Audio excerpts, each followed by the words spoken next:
Autre événement majeur pour les Polynésiens en situation de handicap, mais pas seulement. Un nouveau portail s'ouvre à eux, handicappolynésie.com, une adresse internet, mais surtout un passeport pour naviguer dans l'inclusion numérique. Loi de pays, des adresses où se loger ou encore des restaurants accessibles à tel ou tel handicap, tout y est. Les précisions de Stéphane Ratino et Jacques Damour. Suivez sur Instagram. 8h à 15h30. Sésame, ouvre-toi. À la découverte du nouveau site, Maeva a donné à son habituel sourire une lumière encore plus intense, à la hauteur de ce monde numérique dont les frontières ont désormais des murs moins grands pour les personnes handicapées. Handicappolynésie.com est un viatique, pas besoin de visa, il guide à haute voix. Je trouve qu'il est très facile d'accès en tout cas. C'est la première chose que j'ai remarquée.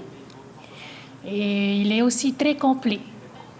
J'aime beaucoup, surtout au niveau des descriptions, ils ont vraiment pensé aux non-voyants. Du coup, vis-à-vis des photos, je trouve qu'ils ont très bien expliqué les légendes qui sont dessus. Fruit d'un partenariat entre les associations et le pays, l'architecture de ce site est le résultat d'une collaboration riche et minutieuse. Pour chaque obstacle en fonction de l'handicap, une solution donnée. La table de matière énumère des chapitres nombreux, lois, loisirs, découvertes, toute une panoplie de possibilités au cœur de la vie. Ça va nous permettre aussi un peu de nous évader, de pouvoir aller ailleurs, voir dans le monde, parce qu'on n'est pas... la vie, c'est pas que notre petite Polynésie, c'est aussi s'ouvrir vers le monde, apprendre beaucoup de choses.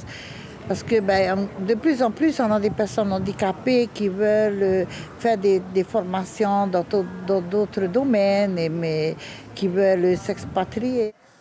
Un 6e continent, un trait d'union, comme un carrefour, car les personnes sans aucun handicap y trouveront également des informations.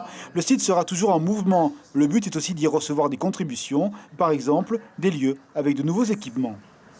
Bien sûr, il y aura par exemple une newsletter qui va être envoyée aux personnes qui seront abonnées. Et puis bien sûr, les articles, les dernières nouvelles, les blogs, les vidéos, notre chaîne YouTube. Bien sûr, c'est quelque chose qui va vivre et qui va évoluer de jour en jour. Mais au-delà, la question du handicap est au centre de l'agenda politique de Polynésie. Vendredi, de nouvelles annonces devraient être attendues. Ce sera le jour des mobilités mondiales.